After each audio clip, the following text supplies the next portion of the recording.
নমস্কার। আজ 25শে বৈশাখ, কবিগুরু রবীন্দ্রনাথ ঠাকুরের জন্মদিন।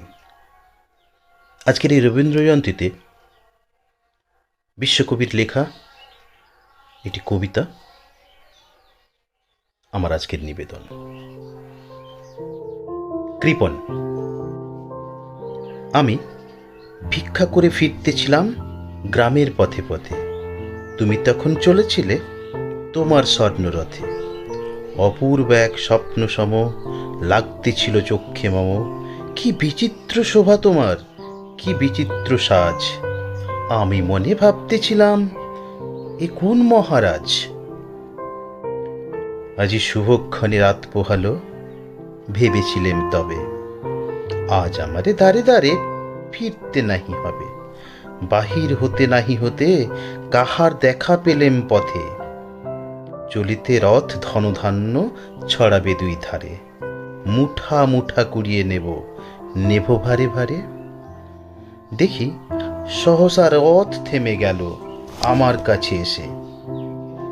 আমার মুখ পানে চেয়ে নামলে তুমি হেসে। দেখে মুখের প্রসন্নতা জুড়িয়ে গেল সকল ব্যথা। হেনকালে কিসের লাগি তুমি অকস্মাৎ আমায় কিছু দাও গো বলে বাড়িয়ে দিলে হাত। মরি, এ কি কথা রাজাধিরাজ, আমায় দাও গো কিছু। শুনে ক্ষণকালের তরে রইনু মাথা নিচু। তোমার কি বা অভাব আছে ভিখারি ভিক্ষুকের কাছে। এ কেবল কৌতুকের বসে আমায় প্রবঞ্চনা। ঝুলি হতে দিলেম তুলে একটি ছোট কণা। যবে পাত্রখানি ঘরে এনে উজাড় করিয়ে কি ভিক্ষা মাঝে একটি ছোট সোনার কণা দেখি। দিলেম যা রাজ ভিখারিরে স্বর্ণ হয়ে এলো ফিরে।